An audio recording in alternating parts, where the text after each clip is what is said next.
Okay, welcome. This is episode 4 of Art of the Experience, and I am way too excited today because for this episode, I am talking with Larry Nikolai. I'm sure you know his work. How you doing? I'm doing good. How are you, Sam? I'm good. Thanks so much for coming. You know, when I first started thinking of even having a podcast and what I would want to talk about, it was about talking to people just like you, people that inspire me, people that create these amazing experiences, people that allow their art to kind of guide what that experience turns out to be. And I don't think there's anyone better than someone like you to chat with. So thank you Well, for being thank on the you. show. I'm happy to be here. There's really so much we could talk about, and we were kind of joking about how we could split any of these topics up and do a full show, but we're going to try to do our best to squeeze all this content into one episode. But I do want to talk about, as a Walt Disney Imagineer and as a Disney gallery artist, those are two things, especially two different hats, almost two different sides of the brain that have to work together to create this kind of stuff. How do you do it? How do you juggle both those type of things? Well, I mean, I've been doing freelance, or I was doing freelance, for a huge chunk of my career. And it kind of grew out of me doing some merchandise, big figure designs for merchandise. And they just suddenly asked me to do a painting for the gallery. And it just kind of grew from there. But, they're not totally disconnected because you remember the gallery that was up above Pirates, Oh, very well. Yes. and I had a signing up there for the Splash Mountain poster that I had done. So that was my first signing event. But I always saw other Imagineers work up there, and I always hoped that I might be able to do that too. Yep. So it was just fortuitous that I got asked to do it. And the That thing Splash Mountain is, poster is yes, gorgeous. I think it's one of everyone's favorite pieces. It just oh, it really represents the attraction well. It builds excitement, and it makes you just want to go on that attraction.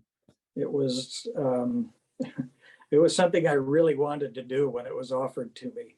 But I do have to give credit to other people on that too, because there had been a few designs prior to that, and they sort of gelled into what I did, even though I took it and did the final composition and posed the characters. But Michael Warzoka did all of the graphic, the Splash Mountain logo and all that kind of stuff. So it wasn't just me, but I did the painting, and it's always a group effort on that. And it's still one of my favorites too, because I did hand paint the thing full size. Are you So envisioning what the Princess and the yeah, Frog attraction poster might look like? I have no idea. It would have I to just pay know, tribute to that art in some way, I think. It's funny that you yeah, said like a bucket list type of project. Disneyland attraction posters. I mean, yeah, they sell books full of them, right? That just to yes. have artwork in the tunnel as you entrance Disneyland, I think, for people really into this type of stuff, there's no greater honor to have that kind of art. So that And congrats on that. That's amazing. it was a nice colorful one too. Yeah. So, when it used to hang there in the tunnel coming into Disneyland, it definitely grabbed your eye just because the colors were bright. Hopefully you So took a couple selfies with it, a couple yeah, photos in front of it. and I do too, and with my kids also. Oh, that's so awesome. But getting back to the gallery thing, um, because I was an Imagineer, that's always been kind of a selling point for the things in the gallery as well, because you can tie it into Imagineering. Oh yeah.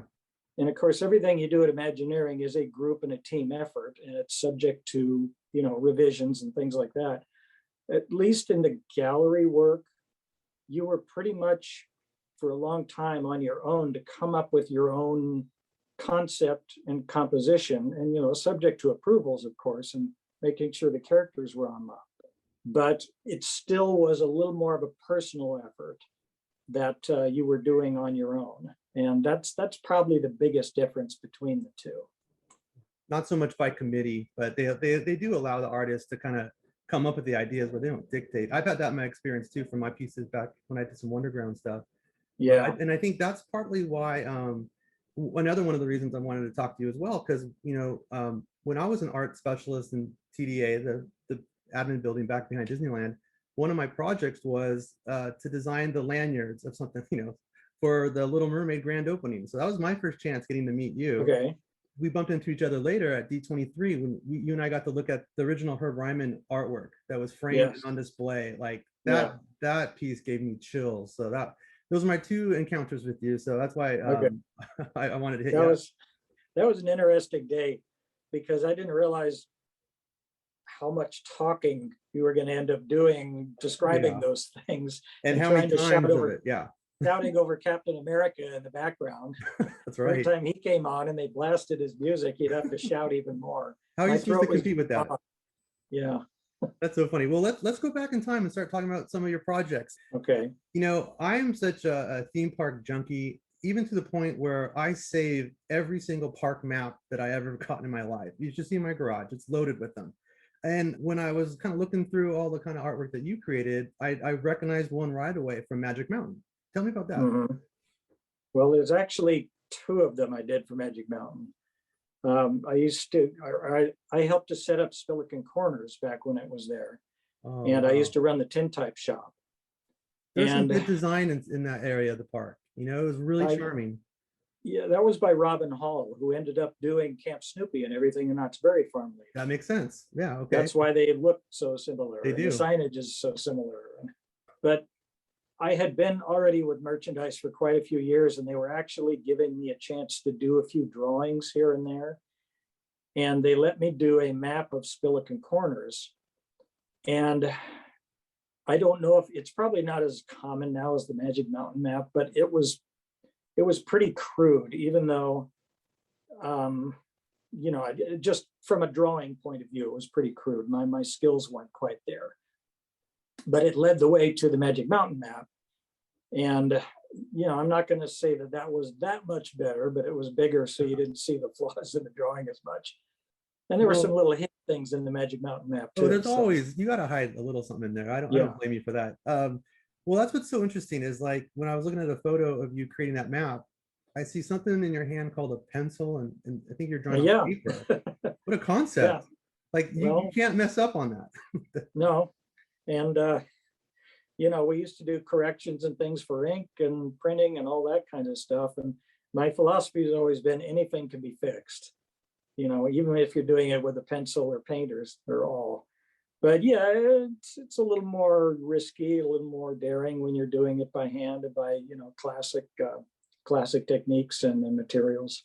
How many times did you crumple it up and start over? Oh, I didn't crumple it out. I couldn't. It was on a big piece of illustration. Okay, yeah, the paper is too expensive. Yeah. Draw on the But backside.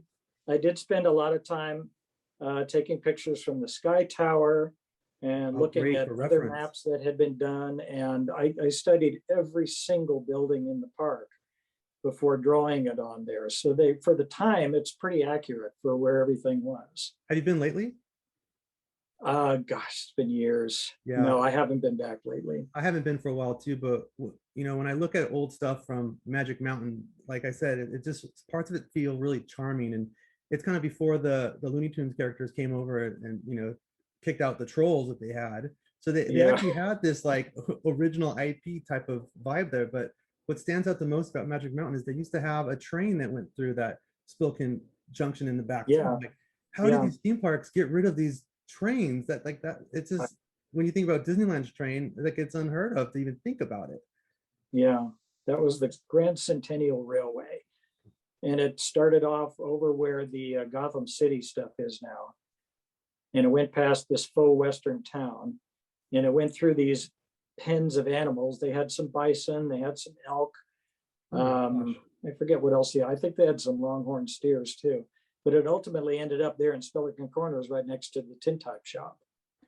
And yeah, it was cool. It's, you know, it was cool to have a train there, but I guess that land was too valuable for expansion. And, Yeah, I got to put some big steel coasters up. Well, yeah. let's move on to the Monster Plantation. That really seems like a cool attraction, and definitely one that represents that era well. You know, like when you look back at it. Well, Monster Plantation was my first baptism by fire. I had been desperately trying to get hired at Wed Enterprises, and it just wasn't going anywhere. So I just was remaining in Magic Mountain running that tintype shop. But I met my mentor, David Gingenbach, who used to be the vice president of MAPO. And he had left the company in like 1978, Disney, I mean. And he came to Magic Mountain as a private engineer contractor, and he was